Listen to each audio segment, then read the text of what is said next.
Basics of So let's take a quick revision. We will not give too much time in revising the basic concept. We will take a quick brush up of all the previous concepts which you have already studied in network subject. Okay, just a short discussion over it. Okay, and thereafter we will take some numerical based on a university paper to revise the concepts. Then we will switch over to objective questions, which usually comes in competitive exams as well as in GATE exams. This subject usually called as a network analysis and synthesis. So you might have studied these two terms, analysis and synthesis. Both type of problem included in your syllabus. So first of all, you should be very much clear about the idea of what is analysis type of problem and what is synthesis type of problem. Okay, analysis problem. Analysis problem, if particular network is given to you, any kind of a network is given to you along with the excitation, then excitation is what?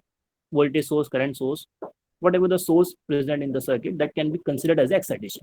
So if network along with the excitation is given to you and you are required to calculate response, response may be current, voltage and power through any particular branch. Okay, so if network is given to you along with the source and it has been asked to calculate current, power or voltage drop across any branch, then this problem comes under the category of analysis problem. Means network along with the excitation will be given and we will be calculating response. Okay? And in synthesis problem is little bit different. In synthesis category of problem, network will be given to, the excitation will be given to you and requirement will be given to you. Means response will be given to you, and to achieve that response by utilizing given excitation, you have to design the network. Here response will be given, excitation will be given, we have a target what we need to achieve, as well as supply is also given to us. So by utilizing that particular source or that particular excitation, you have to design the network to receive, to obtain desired output, that is desired response. So such category of problem comes under the category of synthesis problem. Suppose you have a network in which there are multiple series parallel combination and a 10-volt voltage source is connected across it. Okay.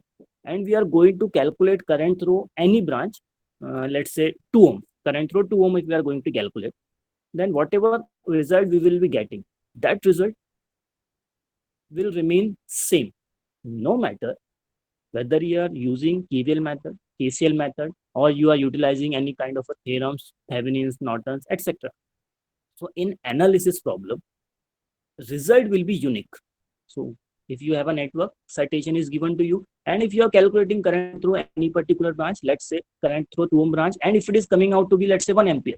So if I'm getting this current through 2 ohm branch is 1 ampere by KVL method, so it will remain 1 ampere by any method, whether you are utilizing Thevenin's theorem, Norton's theorem, KVL, KCL, it doesn't matter. So result of analysis problem is unique. By utilizing different method, it is not going to change. But in case of a synthesis problem, you may have n number of results because the category of synthesis problem is little bit different. In synthesis problem, what will happen? In synthesis problem, we'll be having source, that is excitation, and target will be given to us, that is response. So we'll have to achieve the response by utilizing the given excitation. So for that, we will be designing network. So for example, if I have 200-volt excitation, that is my input. If I have 200-volt excitation and my requirement is to achieve 50-volt in response side, okay, that is in secondary side. My input, that is excitation, is 200-volt, and my target is to achieve 50-volt in response. So it means I can design any kind of a network which can fulfill this requirement. I can bring one transformer which can directly step down voltage from 200 to 50 volt. This will be a particular solution of the network. Or and some other person can design another kind of a network where he can use two different transformers. First will step down to 100 to 100 volt, then next transformer will step down from 100 volt to further 50 volt. So again, result, our requirement is same, but different kind of a network can be designed. So in case of a synthesis problem, result will not be unique. You may have n number of results in synthesis problem, whereas in analysis problem, result will be unique. Okay. Whether you solve it, I solve it, or whether you are using any different method, result will be. But in synthesis, this will not be the case. Okay. Now next, let's quickly take a look over network topologies, basic terms related to network studies, network circuit, network theorem, whatever name you call it. Okay. First one is your node. Sorry. Node and junction. These two are almost related terms. Some of you might be getting confused. What is a node and what is a junction? There is a slight difference between this. Any point can be considered as a node if minimum two elements are connected at that point. Simple. It is that point in an electrical network where two or more than two elements are connected. Okay, means minimum requirement is two elements should be connected. Maximum can be as much as possible. Okay, minimum requirement is two. If any point is having minimum two elements, then that particular point can be considered as a node. Okay, I'm talking about element. There's no restriction that it should be passive or active. Any kind of element can be present. Okay, it may be active, it may be passive. You are already aware about active and passive element. Active, those who supply, and passive, those who consumes. Okay, so if two elements, minimum two elements are connected at any point, then that particular point can be considered as a node. Minimum, maximum can be any quantity. Okay. Then what is junction? Let's take an example of node. In this particular given figure, which point can be considered as a node?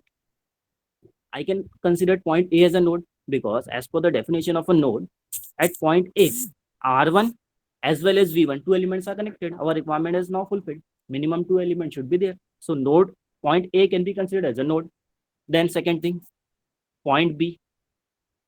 Minimum requirement is minimum two elements should be connected. But at point B, three elements are connected. So this can also be considered as a node. Minimum requirement is not fulfilled. Point C. Point C can also be considered as a node. With point C, R3 and V2 are connected. Okay. Then similarly, point D, with point D, R2, V2, and V1, again, three elements are connected. So in this given network, I can say that there are four different nodes, node A, node B, node C, and node D. Okay. Then what is junction? Difference between node and junction is just for node, minimum requirement is two elements should be connected, but for junction, minimum requirement is three elements should be connected. Okay. If minimum three element is connected to any particular point, then that particular point can be considered as a junction. Okay. So in the given network, if again we take an example of this particular network, and if we try to identify the junction present in the given network, then can I call point A as a junction? No, because at point A, if you see carefully, only two elements are connected, which is not the minimum sufficient criteria for junction. For junction, minimum three elements should be connected. So I can consider point B as a junction because at point B you have R3, you have R1 as well as you have R2. Minimum three requirement has now fulfilled. So point B can be considered as a junction. Point B cannot be considered as a junction because only two elements are connected. Then moving on to point D. Again, yes, point D can also be considered as a junction because at point D we have V1, R2 and V2. So in this given network, we have two junctions. First one is your point B and another one is your point D. But if you're talking about node, we have four nodes. Point A, point B, point C, and point D. All are nodes. Means we can say that every junction is a node, but every node is not necessarily a junction. So if any particular point, and we are calling that particular point as a junction, means by default it's a node. If it is junction, definitely three elements are connected, minimum three elements. So it is already fulfilling the requirement of node, which requires only two elements should be connected at a particular point. Okay. So moving on. Now, branch. Don't get confused. Simple. For node, minimum two elements should be connected. For junction, minimum three elements should be connected. Maximum can be any quantity. Okay. Then branch.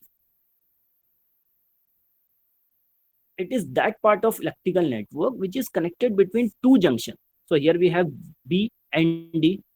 R2 junctions. So R2 can be considered as a branch, and then branch may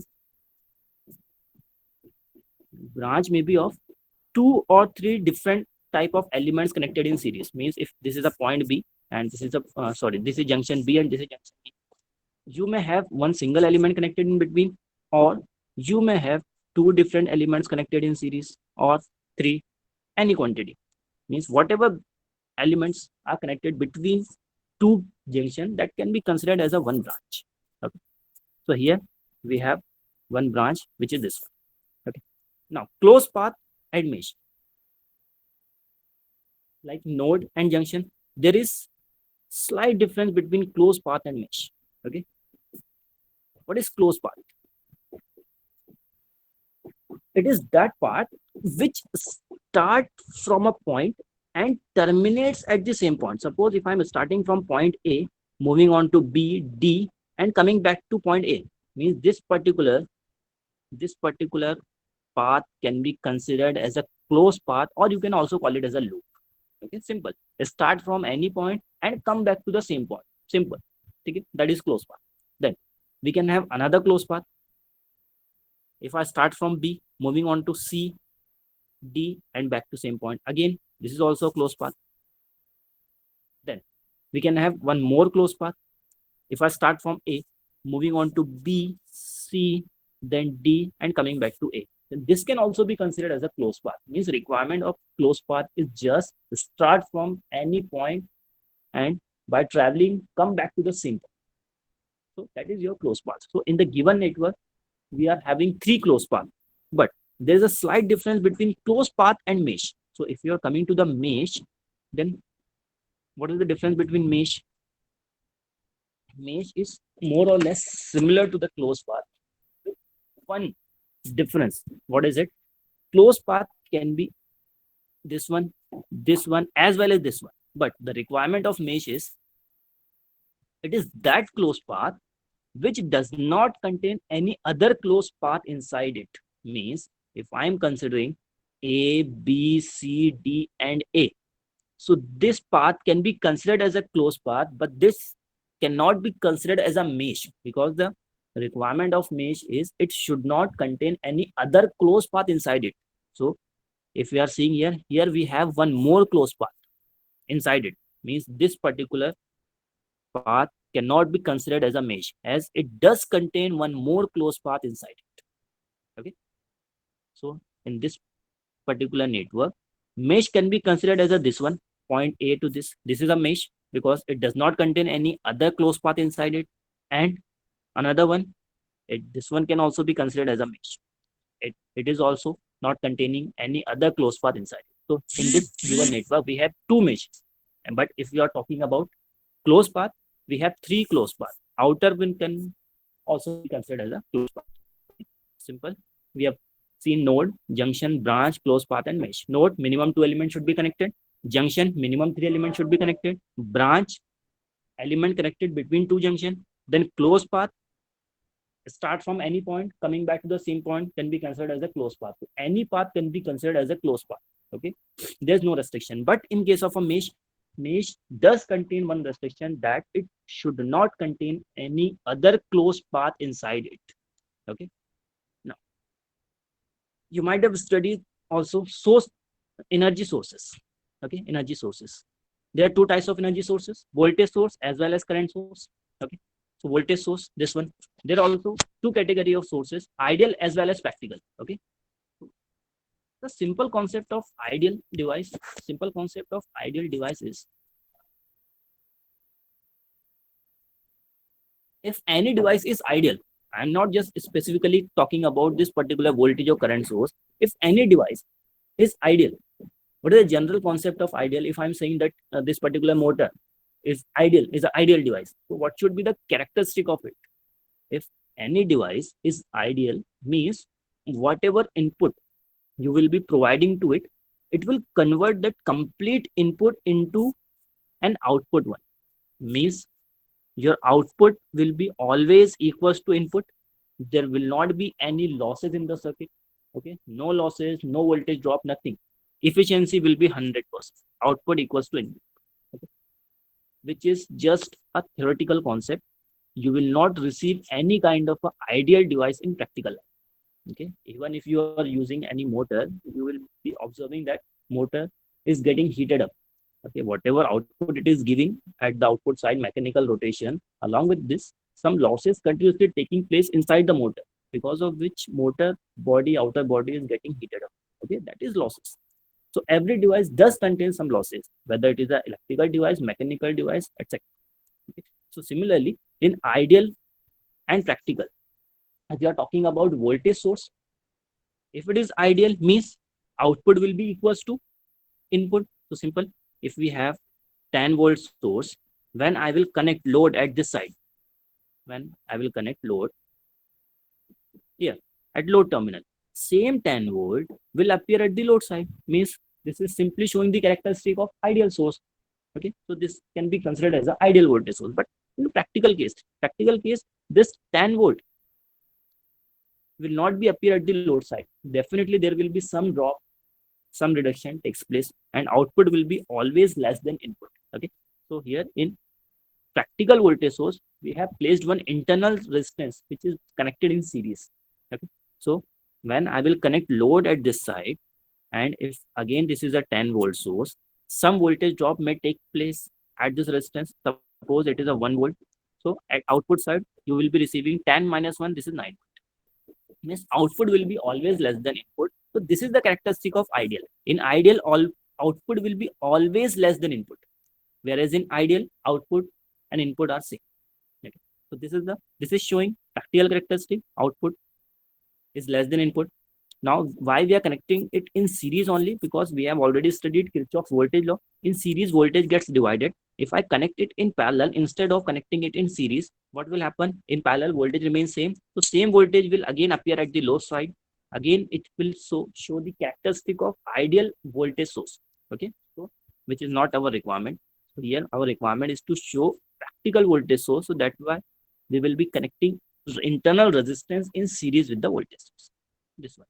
Then current, similarly, concept of current, ideal. Again, ideal means whatever the supply, whatever the value of current source, if it is 10 ampere, same current will appear at the load side, which is here.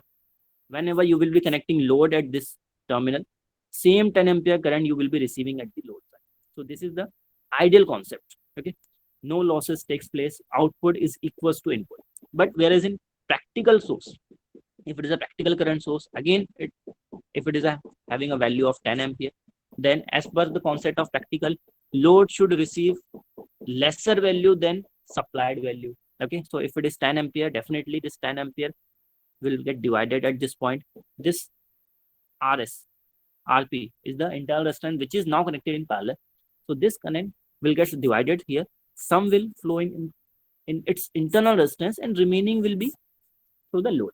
So definitely it may happen that 1 ampere is flowing through the internal resistance and remaining 9 ampere is flowing through the load. It depends upon the load, internal resistance and internal resistance. May change.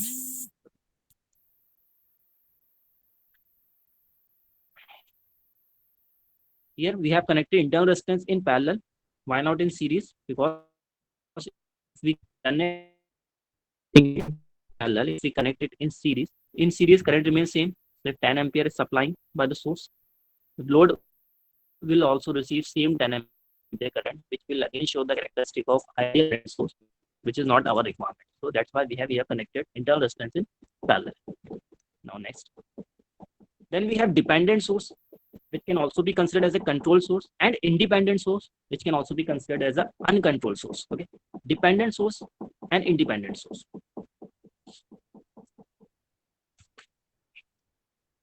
What may be the difference between dependent and independent source? So for whatever source we have just seen, it was all independent sources. Okay, or you can call it as an uncontrolled source. Now, dependent source or control source, as the name suggests, you can simply visualize that the magnitude of that source can be controlled by some other parameter. If suppose this is a voltage source, and if I'm mentioning its value 10 volt, simply it is having a 10 volt, it is not going to change.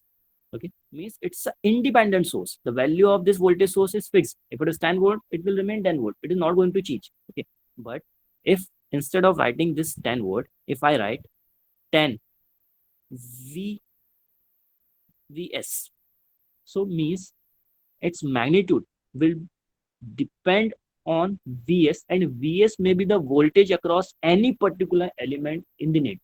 Okay, means by controlling the value of this Vs, you can control the magnitude of this voltage source. Okay, instead of writing Vs, I could have written here Is. Means now I can say magnitude of this voltage source will be controlled by controlling this current Is, which may be current through any branch in the network. Okay, so this is dependent source. The value of this voltage source is dependent on the magnitude of Is. So by controlling this Is, you can control the value of this voltage. Okay, so there are different categories. First one, you may have voltage controlled voltage source. Here you can see by polarity, you can simply visualize that it's a voltage source. Now by seeing the magnitude of this is 2Vx. 2Vx means you can simply call it as a voltage controlled voltage source. It's a voltage source and it is being controlled by the voltage Vx, which may be the voltage across any element. Means you can simply call it as a voltage controlled voltage source. Then second one, again it's a voltage source, but you can consider it as a current controlled voltage source because its magnitude is 2 into Ix. Means by controlling Ix, you can control the magnitude of this voltage source. So it is current dependent voltage source. Okay. Similarly, you can have voltage controlled, current control, voltage control current source. It's a current source by seeing the arrow marking. This is also current source, but this current source, first one, is being controlled by voltage Vx, means it's a voltage controlled current source. Then this one is a current controlled current source. Simple, 4 types of category. Now, Kirchhoff's voltage law, we have already studied it n number of time. V1, algebraic sum of all supply voltage equals to voltage drop. So here supply voltage is only one V, and voltage drop may be across R1, R2, and R3. You can either write it in this format or in this format. Okay, there's no difference. V1 is a voltage drop across R1, which can also be written as I into R1, then V2 I into R2. Simple. Okay. Then Kirchhoff's current law. Kirchhoff's current law, simple. Algebraic sum of all incoming current is equals to algebraic sum of all outgoing current. So here we have 3 incoming currents at this point, and here we have 3 outgoing currents. So I have written here incoming current is equals to outgoing current, or you can call it as algebraic sum of all branch current meeting at a point is equals to 0. Incoming can be considered as positive or outgoing can be considered as negative or vice versa. Then mesh analysis. Then quickly take a look of for the rules used for applying mesh analysis. Okay. Then rules for mesh analysis. First step, I'm just quickly revising it. Okay. You may receive some problem in which it will be required to apply these rules by using some logical techniques rather than this conventional method. Okay, but at least you must have an idea about it. First step is to identify number of meshes in the network.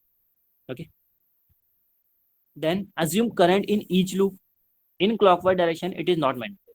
You may assume anti-clockwise direction. It will be completely your assumption. Apply loop in clockwise direction, then this can also be considered in anti-clockwise. For the sake of simplicity, you may follow any particular direction which may be clockwise. Okay. Then while writing down, first identify mesh. Suppose if you have 2 meshes, okay, assume current in each mesh. Okay.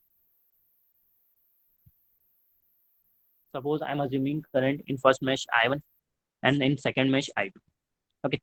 Then while writing down loop equation, if direction of loop and current are same, then consider voltage drop as positive. So definitely we are going to assume current in clockwise direction as well as we are going to apply loop also in clockwise direction. So means most of the cases we will be receiving both the direction are same. So we can simply write voltage drop as positive. Okay. You can also change sign convention. It purely depends on you which sign convention you are going to follow. And for writing down voltage, see the entering polarity of the voltage source by following loop direction. Means if the voltage source is in this fashion, so by following clockwise direction, I am entering from negative terminal. So means I will be writing minus.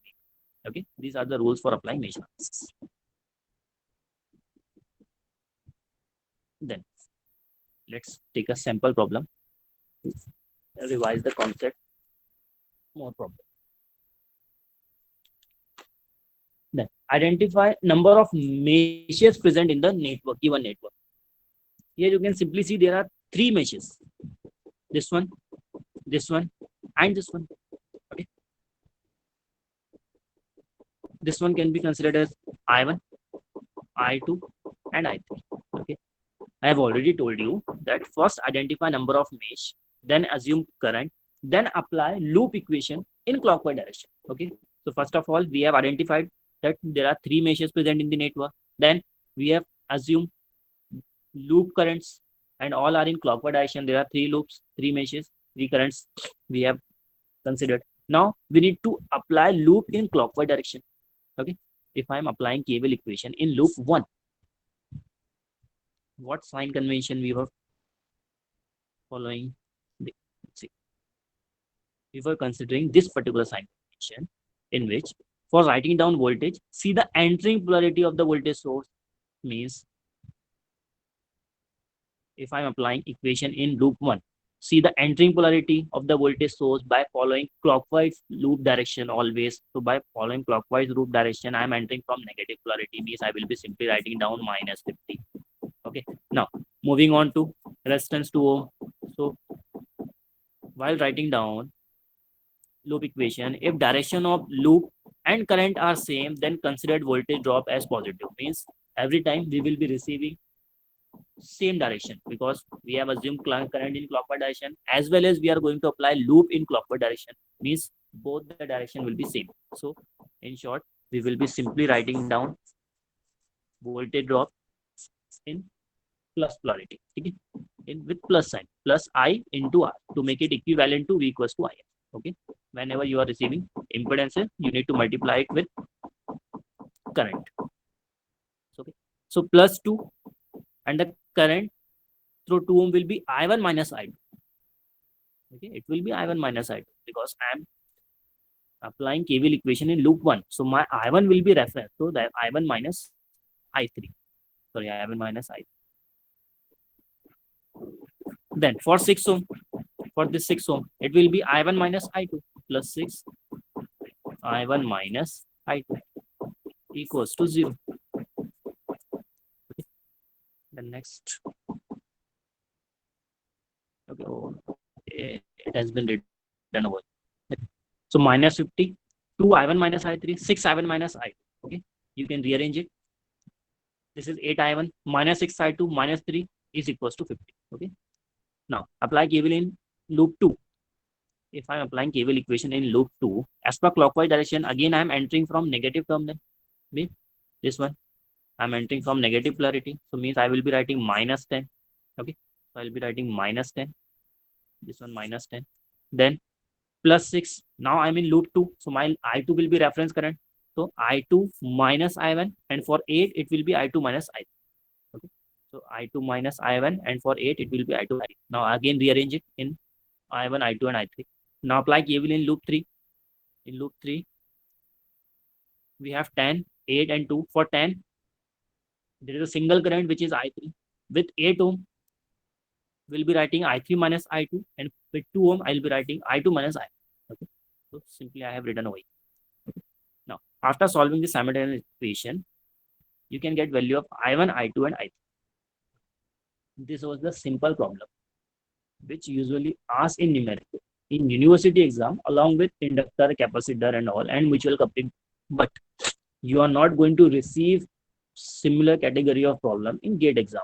I just took this problem to make your revision more clear, whatever basic we have studied related to rules for applying mesh analysis, to just to apply to make it convenient for complex problem so that you will be able to apply this without any difficulty in some tricky problems. Okay. So don't expect that such type of a numerical will we come in GATE exam. Okay, next. Again, here we have three loops. Oh, sorry, in previous numerical, we have calculated value of current I1, I2, and I3. After calculating value of these three currents, we can easily find out the value of current through any branch, as well as voltage drop across any branch, as well as power drop. Okay. If I need to find out current through 10 ohm, what will be the current through 10 ohm? It will be simply I3. Okay, you can simply see that we have assumed I3 current flowing through 10 ohm. If I need to find current through 8 ohm, then I can calculate it by either I2 minus I3 or I3 minus I2. But direction should be marked very carefully. If I'm writing down I2 minus I3, means my direction will be left to right. And if I'm writing I3 minus I2, my direction will be right to left. Okay. Similarly, for 2 ohm, you can calculate it by either I1 minus I3 or I3 minus I1. Okay. If power loss is required, then you can simply apply formula I square into R. If we need to calculate power loss across 10 ohm, means 10 ohm, current through 10 ohm, it will be I3, square of I3 into 10. Okay. Simple. That. Moving on to next one. Here we have four loops. So we can simply assume four currents in four loop. But for applying mesh analysis, we must have voltage source. We must have a voltage source. So we need to first convert this current source into a voltage. Okay. But before moving on to this, here we have one dummy element. If we look at carefully, this 3 ohm is a dummy element. You might have seen the concept of dummy element. Dummy element simply, if you have a voltage source, this is your practical voltage source. Okay, this is your practical voltage source. If you are connecting any element somewhere here, then it doesn't matter. Here we don't have any dummy element. But if you connect this 3 ohm here, then this 3 ohm will be a dummy one. Because of this 3 ohm, this voltage source is no more a practical voltage source. If it were connected somewhere here, then there is no problem. This voltage source is exactly a practical voltage source. In practical voltage source, internal resistance should be in series. Okay. So if any element connected directly in parallel with the ideal voltage source, directly in parallel with the ideal voltage source, no matter whether it is a resistor, inductor, or capacitor, it will be considered as a dummy element. Means any element comes directly in parallel with the ideal voltage source. Ideal voltage source, not practically. If you are connecting it here, then it is in parallel with the practical voltage source, which is not the requirement. If it is connected over here, then this is connected parallel with the ideal voltage source. Then this will be considered as a dummy element, and you will have to remove this dummy element by open circuit. This was for voltage. Similarly, for current source, practical current source, it does contain one internal resistance in parallel. So if we have a current source, and if I'm connecting any particular element over here, so it doesn't matter. But if I connect any particular element somewhere here, then this 1 ohm will be considered as a dummy element. Because of this 1 ohm, this current source is not a practical current source. Okay, means no element should be connected in series with the ideal current source. If any element is connected in series with the ideal current source, then it can be considered as a dummy element. And series dummy element can be replaced by short, not by open. If you replace it by open, then current source will be removed from the circuit. So series dummy element will be replaced by short. So in short, here also we have a dummy element. With this current source, there is no such issue. But with this current source, we have one element which is 3 ohm connected in series. Okay, so you'll have to remove this 3 ohm resistance by short circuit. Okay, so I'll have to replace this 3 ohm resistance by a short circuit. Now I can convert this current source into a voltage. This can be considered as a voltage, convert into a voltage source, and this can also be converted into a voltage source. Okay. Okay. After conversion, you will be simply receiving one numerical. I'm not going to solve it completely. It's more or less similar to previous problem. Okay.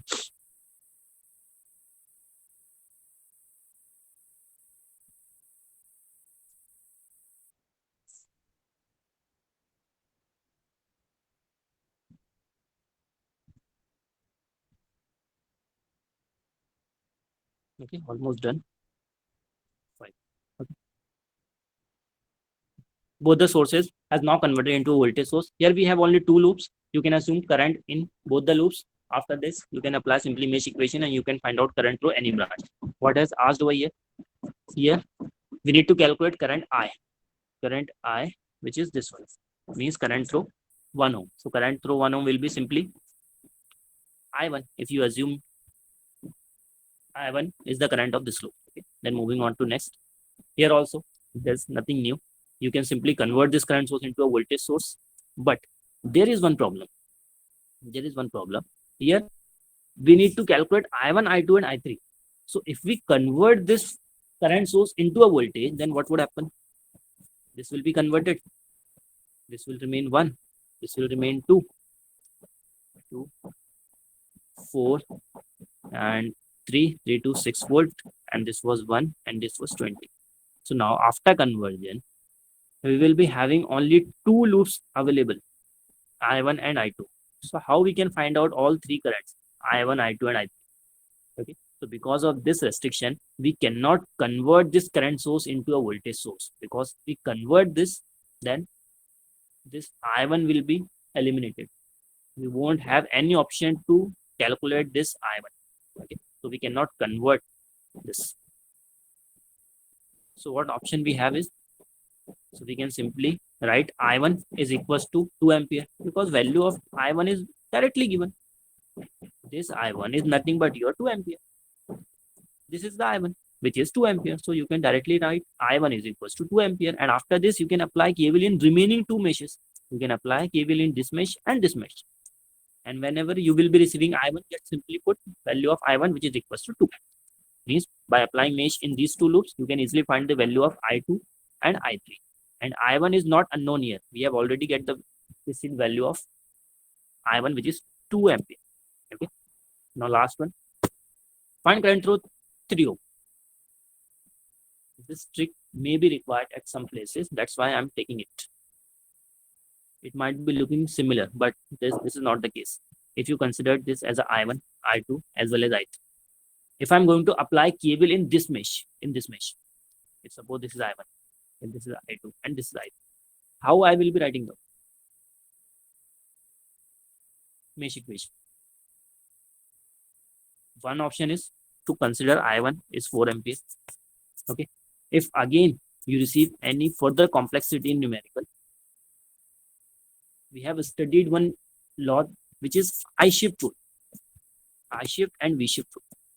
What I shift rule says, you can simply split this current source into two parts.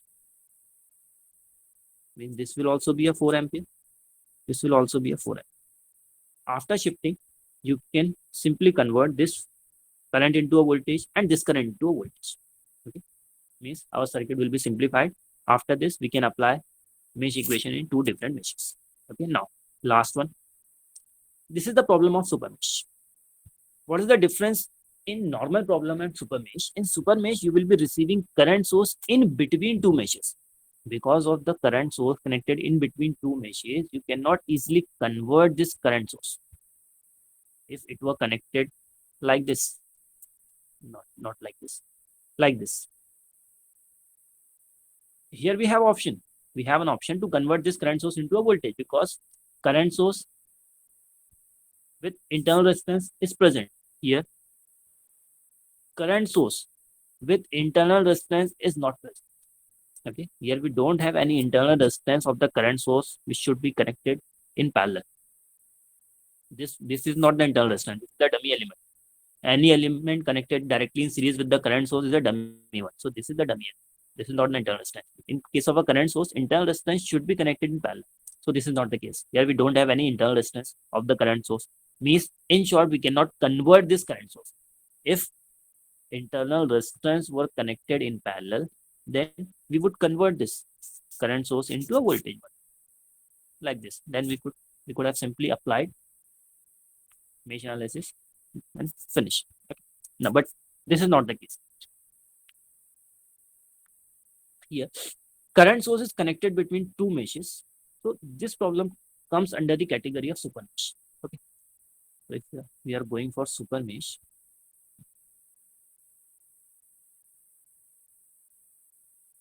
if I consider this I1, this one as I2, and this one is I3. Okay, here you can see this is the normal mesh. This is normal mesh with voltage source as well as resistances. So you can simply apply normal equation for this particular mesh. Okay. So if I apply KVL equation for loop 3, so it will be simple. I will be writing as per clockwise direction. I am entering from positive terminal. So I will be writing plus 10, plus 10. Then for this I1, for this 1 ohm, I will be writing 1 I3 minus I2. I3 minus I2.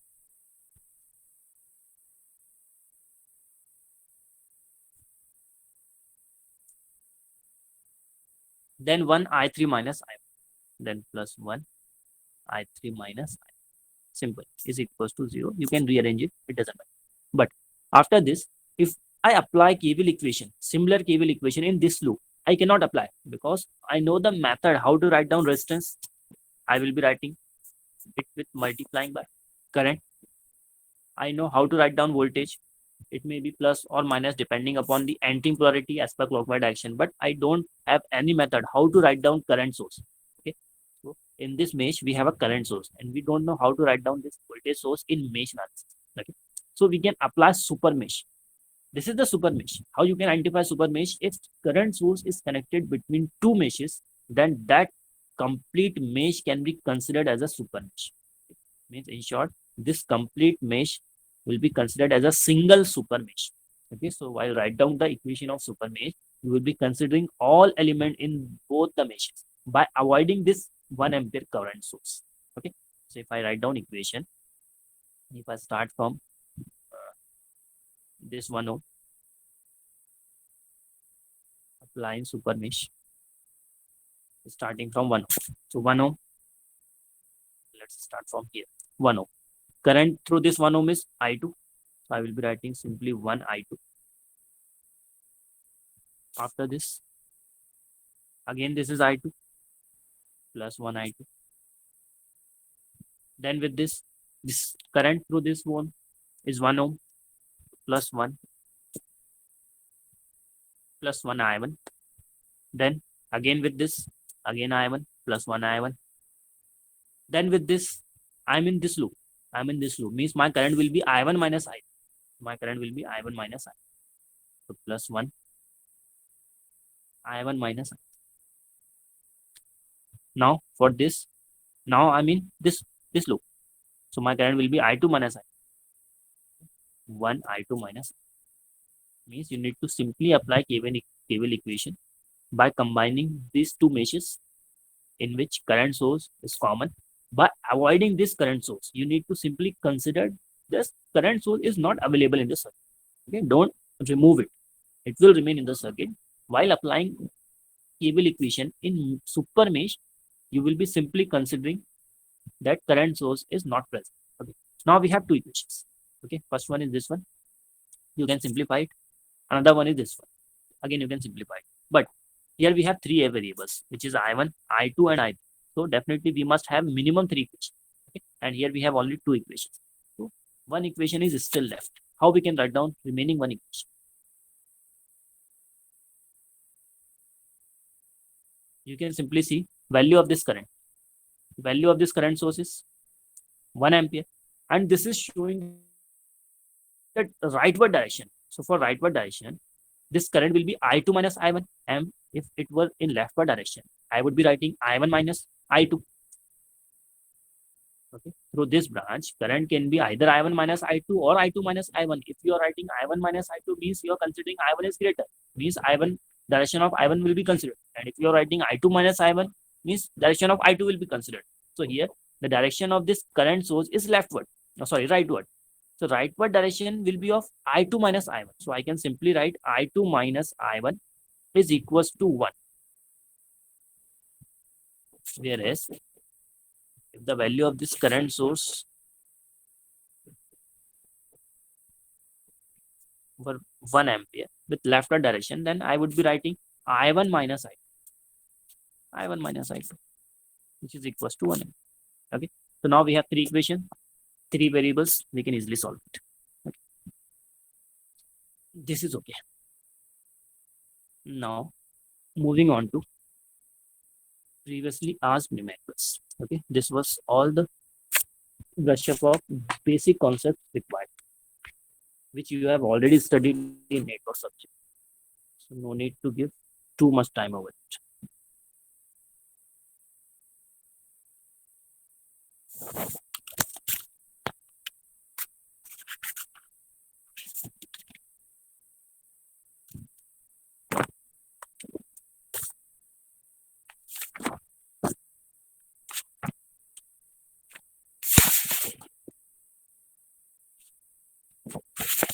Now, from here onwards, look at the problem carefully. You need to answer.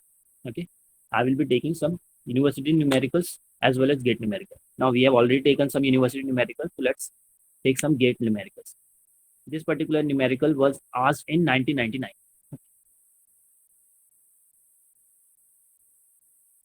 Just see and try to find out how we can get the answer.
Find Vs.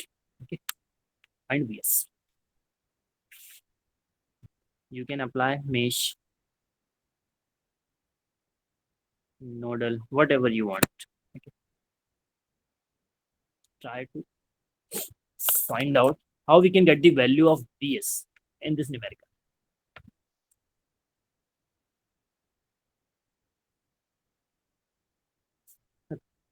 One more thing, if we are talking about KVL,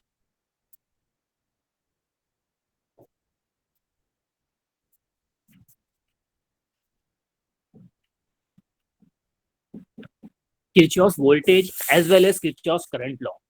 These laws are independent of the nature of element. Means nature nature of element you might have studied linear, non-linear, bilateral, unilateral, time variant, time invariant. Okay. So it doesn't matter. Rule will remain same whether it's a linear element, non-linear, bilateral, unilateral. Doesn't matter. Okay. Conversion of energy principle actually works for this. What exactly it is means if you're considering it Vs, this is your VR, Vc, VL, and VD diode. Okay. One thing, either you first consider the direction of current or you first mark the polarity across any element. Means if it is an active element, if element is active element, means current should enter from negative or positive. It should enter from negative. Let's take a simple example.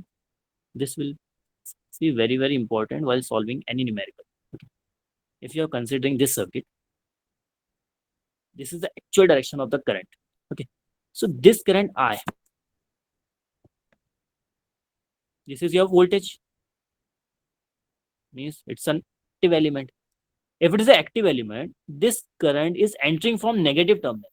It is entering from negative terminal. Means simply, if you are having an active source, current should enter from negative, and if you are having passive element, current should enter from positive. Means whatever the polarity of the voltage rise, exactly opposite polarity should be available in passive elements. Okay, means if this one is positive, this one is negative, means for impedances I will be considering this positive, this negative, this positive, and this negative. Means as per law of conservation of energy, Simply, current is entering with negative terminal in voltage rise, whereas in voltage drop, it will enter with positive polarity. Positive polarity means in this particular numerical, if I first consider direction of current, if I am first considering direction of current I, which is in this direction, means by keeping the direction of this current in mind, I will have to mark the polarity, and this is a passive element, means current should enter from positive, current should enter from positive, again current should enter from positive, again current should enter from positive. Okay, but if you are considering polarity first, means suppose if you are considering polarity of this element is this one, and second is this one, so you cannot consider a same direction of current for all the network, because for every passive element direction of current should be from positive, entering side should be positive, means here you will have to show direction of current through VR is this, and then through inductor is this. No doubt value of current is same because it's a series circuit, but direction will change. Direction from passive element should be such that in case of passive element current should enter from positive, whereas in active element current should enter from negative. Simple. Okay, either first consider direction of current or first mark polarity. If you are first marking polarity, then direction of current should be such that it should enter from negative if it is a voltage rise, and if it is a voltage drop from positive. So here application of mesh is little bit restricted. If you are solving any competitive exam numerical, you better focus on applying KVL in closed path rather than mesh. Focus over my words. From here, we are moving on to gate level numericals, IAS numericals, whatever has asked in previous exams. Okay, so for this, keep it in mind that don't ever focus over mesh analysis. Concept of mesh will remain same, but try to prefer applying KVL in closed path. What is the difference? If I restrict myself for applying mesh analysis, means I can apply KVL in this mesh, in this mesh, in this mesh, but I cannot apply KVL in this outer closed path because this is not a mesh. So that's why I'm saying you don't restrict yourself to mesh analysis. Otherwise, you will not be able to apply mesh, okay, KVL equation in any such closed path. Because as per mesh concept, you cannot apply KVL in this closed path. You cannot apply KVL in this closed path. You can only apply here, here, or here. Okay. So by restricting, you will not be able to find out the answer. Okay. So better you apply KVL in any closed path. Whatever is comfortable, whatever is giving you some benefit, try to apply KVL in that closed path. So here, now coming out to the problem. VS. Here we need to find out value of VS. Simple one unknown is available in the circuit. Okay, we can easily find out, but there will be some trick. Here it will not be written to use mesh analysis and apply and solve. Okay. Here you will have to apply logical techniques, which method can be utilized to get out the answer. Okay. Now, if I apply KVL in this, suppose in this mesh, what will happen? Here we have only one unknown, VS. We can easily find, but if we are going to apply KVL, means we must have voltage across all the elements. So we don't have voltage across 4 ohm, and also we don't have voltage across 1. Means our target is to first find out voltage across 4 ohm and 1 ohm. If we receive voltage across 4 ohm as well as 1 ohm, then we can simply apply KVL in this particular loop, and there will be only one unknown, which is your VS. First fix the target, what we need to do.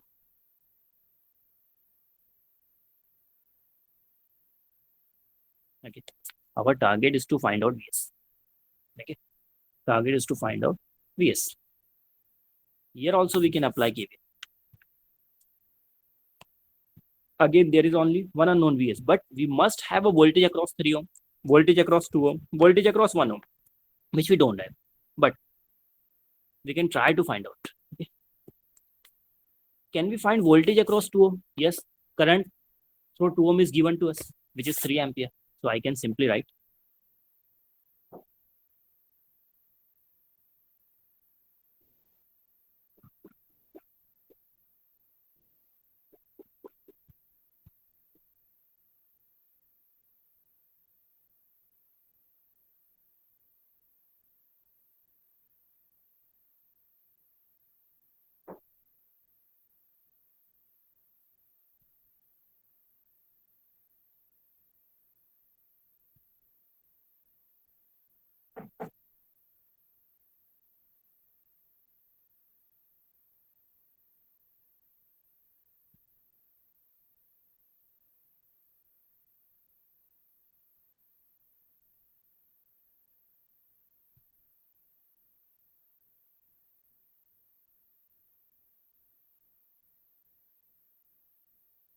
Okay. If I apply KVL in this loop, I'll be having 4 ohm. Means we must have voltage across 4 ohm. If suppose I consider it as V1 and if I consider it as V2. So I will be writing V1, V2 and Vs. Definitely with actual polarity. It may be minus, plus, minus, plus. Okay. My unknown will be only Vs. Okay. But right now we don't have voltage across 4 ohm as well as 1 ohm. Okay. So we can try to find out voltage. Okay. Here current through 2 ohm is given. So voltage across this 2 ohm will be simply 6 volt. But one thing, keep it in mind, what will be the polarity? If I need to mark polarity of this 2 ohm, what it would be? Current is in downward direction. If direction of current is already given, then as per this direction, we can mark the polarity of the passive element. This is the passive element. For passive element, current should enter from positive terminal, means this one should be positive and this one should be negative. Okay. Now, can I find out voltage across this? If I can get value of current flowing through this branch, I can easily find out the voltage across this. What is the current flowing through this branch? We can see 1 ampere current coming from here, 3 ampere here. Okay. If I apply simply KCL at this point, if I apply KCL at this point, and if I am assuming direction of current is this, any direction of current you can assume, but only matter is if you are assuming this direction, means as per this direction, this should be considered as positive, this should be considered as negative. And if you are considering direction of current as this one, then this should be positive and this should be negative. That's it. Okay, means as per direction of passive element, current should enter from positive always. You have to be very careful in polarity, otherwise you will be getting always wrong answers. Polarity and direction is very important. Okay. Then I 1 ampere is coming from here. If I consider this current as in this direction, let us temporarily consider it as X. So as per KCL, Kirchhoff's current law. Kirchhoff's current law, incoming current is equals to outgoing current. Incoming is your 1 ampere, outgoing is X plus 3.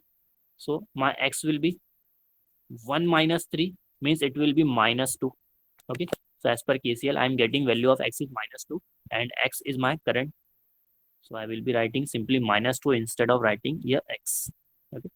This I have received minus 2. This will be minus 2. Okay. Now, after getting value of this current, can I find out voltage across this? Yes. I into R. So I into R. What is I? I is minus 2 into R3. This will be minus 6. This will be minus 6. Means voltage across this element is your minus 6. As per this assumed direction, this should be positive and this should be negative. This is very important. Okay. This must be positive, this must be negative, because you have already assumed direction of current. So as per this assumption, your polarity should be correct. So for passive element, current should enter from positive. So that's why I have marked here positive. Here I have marked negative. Okay. Now we have to see voltage across this. Voltage across this. Can I find out voltage across this? If I can find out voltage across this branch, I can find out current through this branch. And by applying KCL at this point, I can find out current through this branch. And after getting current through this branch, I can easily find out voltage across this branch. So this is a logical problem. If you know KVL, KCL, basic concept, everyone knows. But you will have to think where we can apply this. Okay, this is the first problem. If you are getting confused, it will be difficult. Now, what can be done? So far, we have calculated voltage across 3 ohm and current through 3 ohm. Okay. Now, moving on.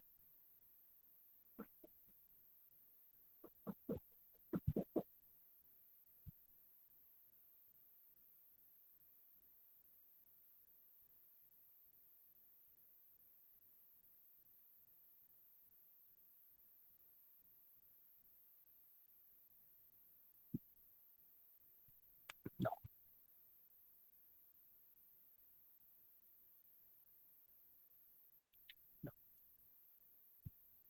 if I apply KVL in this loop, can I do that? If I apply KVL in this loop,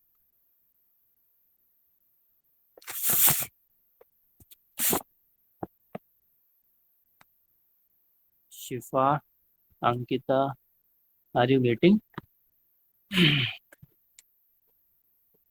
Yes, sir.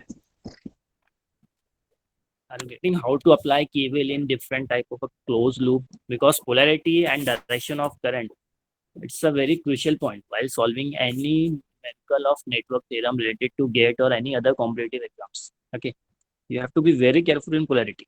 You might be getting confused because it's the first problem. I have not taken any such detailed concept of such kind of a numerical, but time actually doesn't permit the short span of a time available to us. That's why I'm simply taking sample problem which has already asked to make you aware which kind of a problems actually comes in GATE exam. So you should not be in a dilemma that if you are getting how to solve university numerical, you will be able to solve such kind of a numerical. No, it's not the case. Okay. The study of this is completely different. Like if a student is preparing for 12 board exam, he cannot clear JW or MSCT with good marks. But both are equally important. It doesn't matter that syllabus of board content is not important. It is also important. JW content is also important. If you are preparing only for JW, you will be lagging in the syllabus involved in board exam. And if you are preparing just for board exam, you will be lagging in the syllabus involved in JW. So both are equally important, but preparation way is different. If anyone is preparing for 12th exam and he is a good student of 12th exam and is scoring 80 or 90% in 12th HSC, so you cannot ensure that he will be getting good equivalent marks in JW also, because the way of preparing for those exams is completely different. Okay. So this is also a case. Here, if I need to apply, my first target was to find out VS. Okay, our first target, let's quickly revise.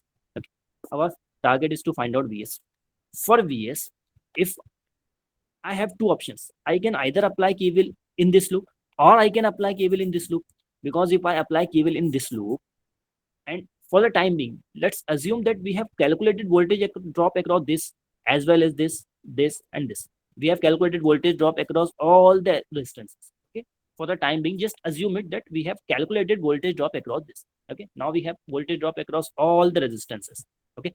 Now, if I apply KVL here, I can simply get the value of Vs, or I can apply KVL here also to get the value of. So by applying any one KVL in any one loop, you can easily get the value of Vs.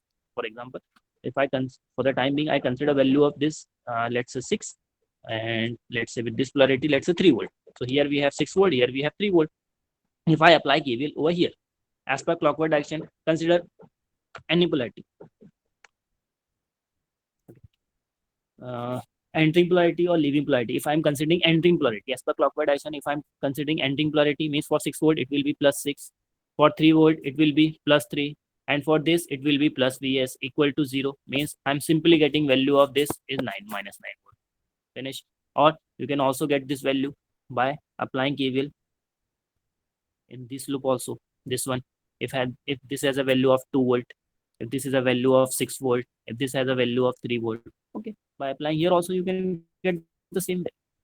But here we don't have a voltage across all the resistances. So that is our target, is to first find out voltage across these resistances. This is our target. Okay, that's why we are doing all this. Once we get the value of voltage across all the branches, we can easily calculate value of Vs. Okay, so far what we have done, we have calculated value of voltage across this 2 ohm as well as voltage across this 3 ohm. So 3 ampere current were given to us, so we could have easily calculated, but this is not the case with this 3 ohm resistance. Okay, here we don't have any current flowing through this 3 ampere. So here we'll have to apply simply logic. What is it? Here 1 ampere is coming and here 3 ampere is going here. If I apply KCL at this point and if I assume the direction of current at this, so by applying KCL at this point, I can easily get the value of current through this branch. So after getting the value of current through this branch, I can easily calculate value of voltage I into R. Okay, so that's what we did so far. Okay.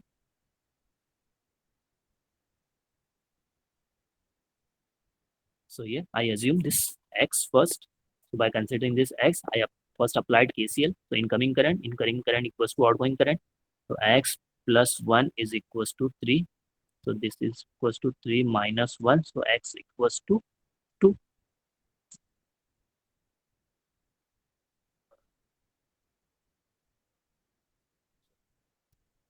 I wrote it differently. Incoming equals to outgoing. Okay, so outgoing is your 3 plus x, or incoming is your 1. So x will be minus 2.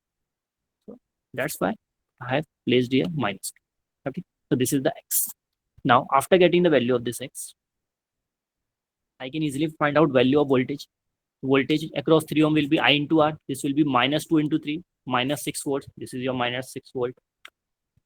Okay, minus 6 volt.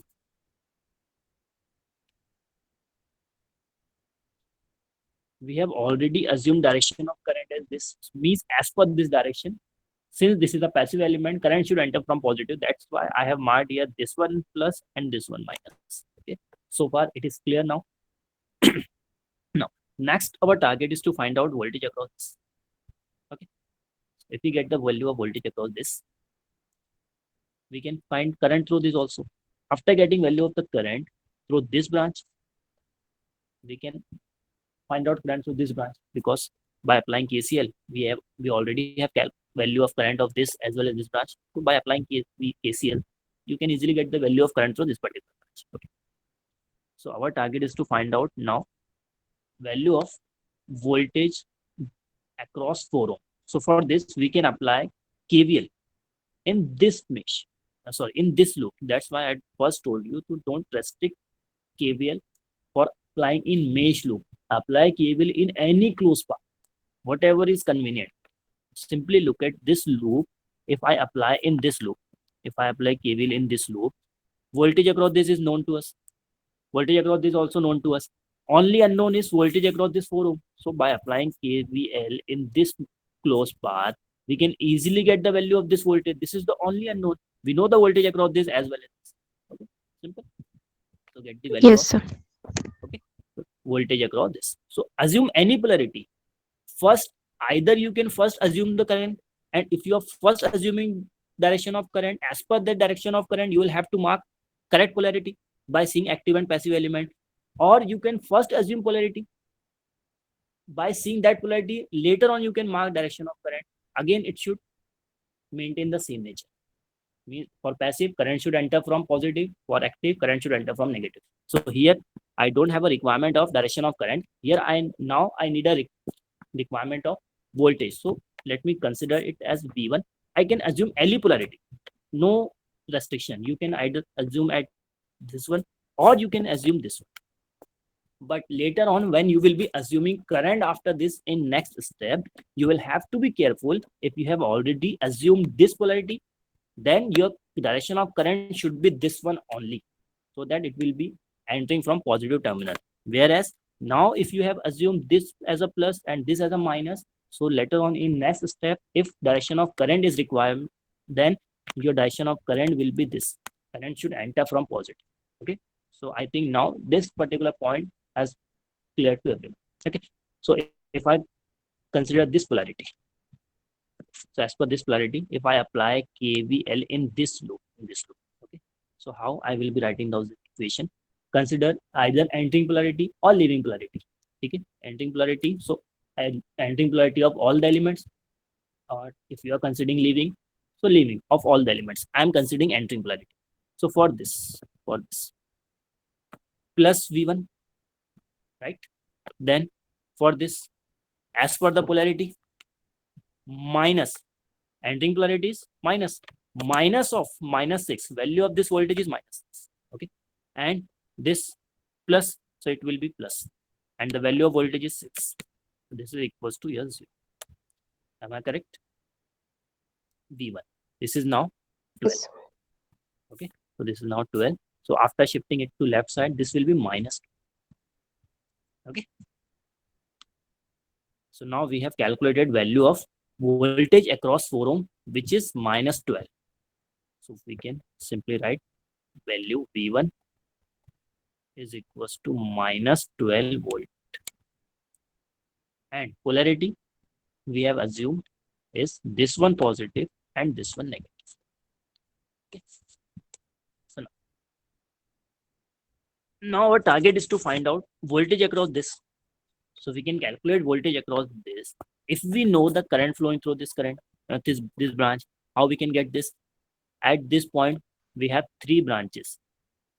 If we can get the value of current in 2 branches, rest of the branch current can be easily calculated by using KCL.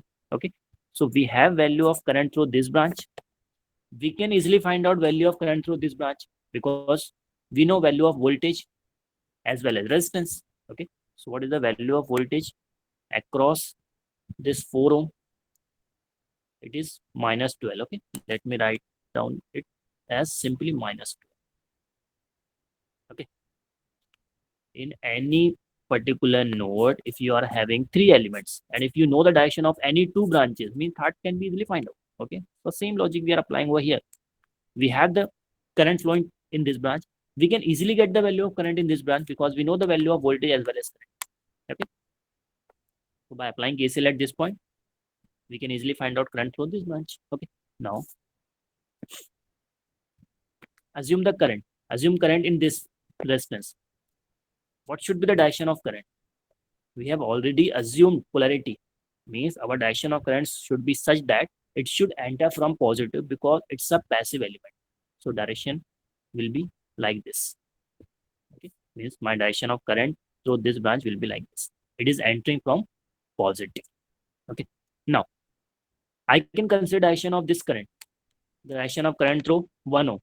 Any direction you can assume. But later on, when polarity will be required for voltage, you will have to consider this direction. And as per this direction, you will have to mark such polarity so that it should enter from positive. Simple. Either first consider current or first consider polarity. Here, our requirement is to consider direction of current first. Okay. Now, what will be the value of current through this branch? I equals to V by R. So V equals to your minus 12. V by R minus 12 by 4. It will be minus 3. So I can simply write down. Okay. This will be minus. Okay. After getting value of this current, I can apply KCL at this point. At this point, this is incoming. This is incoming and this one is outgoing. Okay. So simply apply. Let's consider it as X. Just simply write down X for the time being. Okay. Incoming current is minus 3 at node. Minus 3 is incoming. This minus 2 ampere. This is minus 2 ampere. Okay. This is minus 2 ampere. This is also incoming. This is also incoming.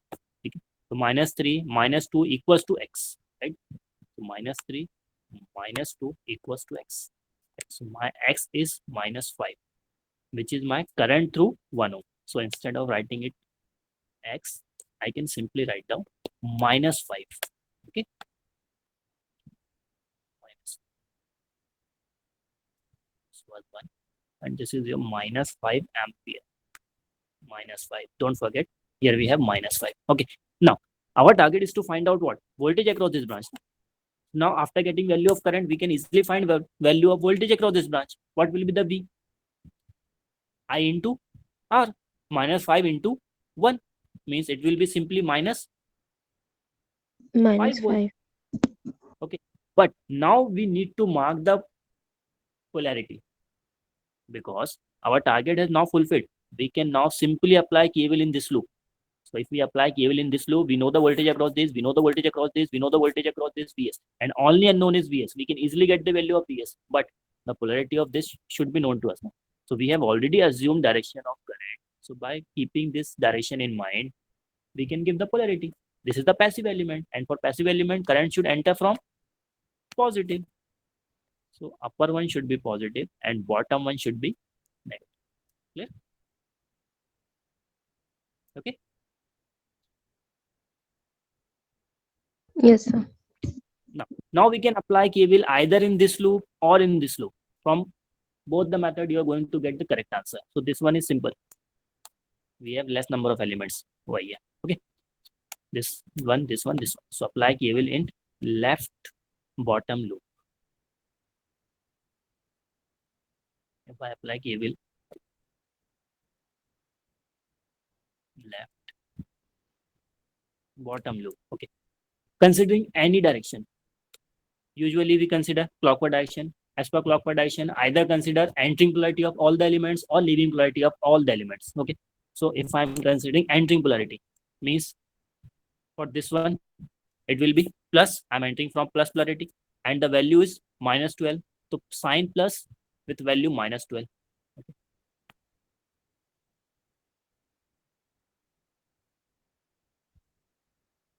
Plus, and the value of voltage is minus. Is it correct? Then next, this one, polarity of this is as per clockwise, we are entering from plus polarity. So again, it will be plus, and the value is minus 5. I will be writing down minus 5. Then for Vs, again, I'm entering from plus. So I will be writing down plus. The value of this is your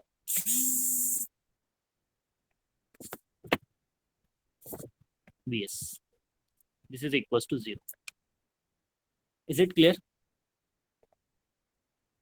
We are just applying KVL in this loop. So this is your first element, second element, third element. We are applying KVL means we will have to write voltage across all the elements, and the voltage across this element is minus 12. Across this is minus 5 and Vs. So I'm considering entering polarity of all the elements. So this is positive. So I will be writing plus of minus 12 volt. This is entering plus of minus 5 volt. This is also plus of Vs. So this is where we have. Okay. Now I can find out value of Vs. So minus 12 minus 5. This is coming out to be minus 17 plus Vs. Means our Vs is 17 volt. Vs is your 17 volt.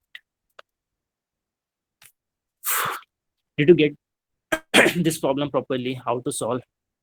By seeing the problem, you will have to first apply the logic, where we can get our required value, where we can apply KVL or where we can apply KCL. There is no particular fixed method to solve any kind of a numerical. You will have to first think before start, where we can apply KCL, where we can apply KVL to simplify our numerical. Okay.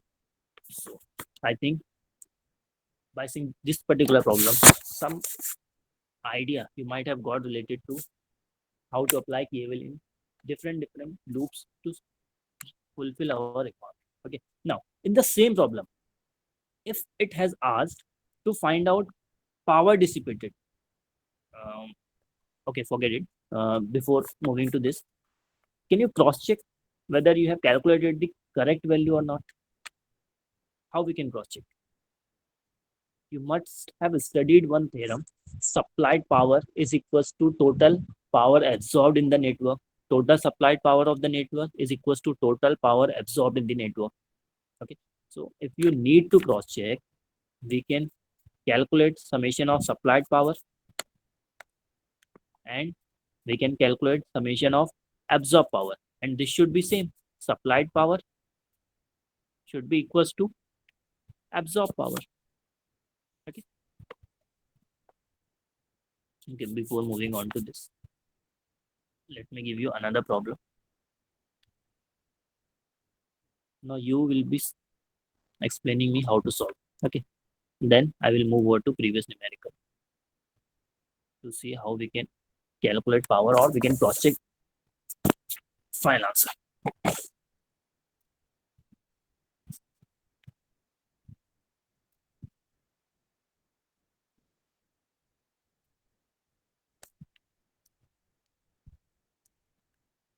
If any one of you really need to give GATE exam sincerely, you can start practicing, and if you are facing doubt in any particular topic, you can come to me in department personally once it is restored, once offline class is restored.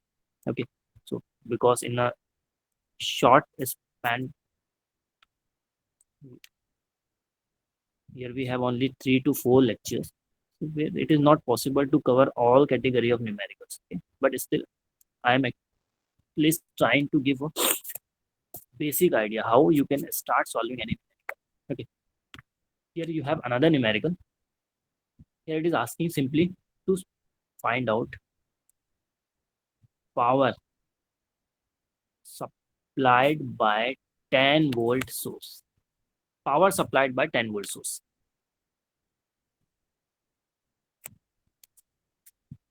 This is your 10-volt source. Okay. If you need to calculate power supplied through any source, first make one thing very clear. This is your source. You may have voltage source as well as current source. Instead of giving voltage source, you could have current source. If power supply means right now your source is acting as a voltage rise, energy supplying device, power supplying device, means current should enter from negative. Okay, this direction is not given in the numerical. Okay, if you are trying to find out power supplied by this source, means you will have to consider direction of current in this fashion, because as per the direction current is entering from negative terminal. But in the same numerical, if it is asking power absorbed by the source, means you will have to consider this direction. If it is saying power absorbed, means self numerical is saying that this particular source is not supplying, it is absorbing. So as per that concept, current should enter from positive. Okay, mostly if you have a source, it will be asking to find out power supplied by the source. So if power supplied is required, means you can simply consider direction of current as this one. Now power supply, formula of power, V into I. V into I means our target is to calculate simply value of current. We already have value of voltage, which is 10 volt, means our target is to simply find out value of current I. Once we get value of current I, we can easily find out value of power supplied by the source. We have value of voltage, but we don't have value of current I. So our target is to find out power absorbed or power supplied by the source. Okay, so our target is now clear. Now to achieve this target, what can be done? Try to apply some logic how we can find out value of this current. Similar concept is going to utilize in this numerical also. What we just saw by applying KVL in different loops, you can apply KVL in any loop. You can consider current of any branch in any direction, but accordingly polarity should be correct. Okay, you have full liberty. Now try to think how we can find.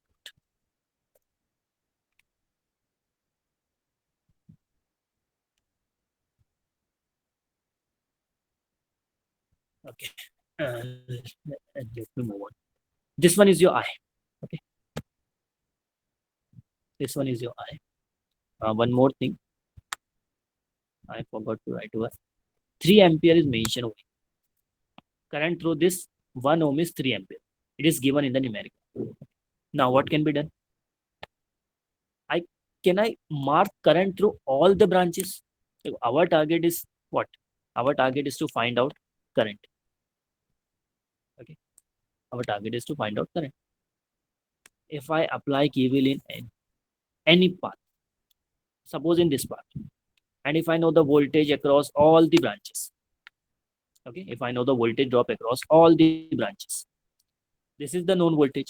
If I know the voltage across all the branches, and if I apply KVL in this path, voltage across this particular branch will be definitely in terms of I, because we don't know the exact value of current flowing through this branch.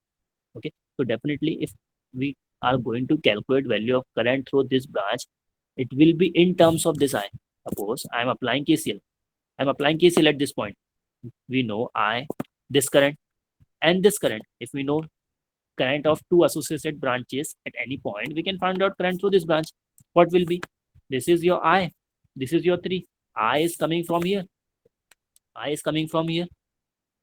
And 3 is coming from here. Means here it will be I plus 3. Okay, it will get added up. I is coming from here. 3 is coming from here. Both will be added. And this will be I plus 3. Am I correct? Okay. Now, this same current will flow through this branch also, because this is in series. So current through this branch will also I plus 3.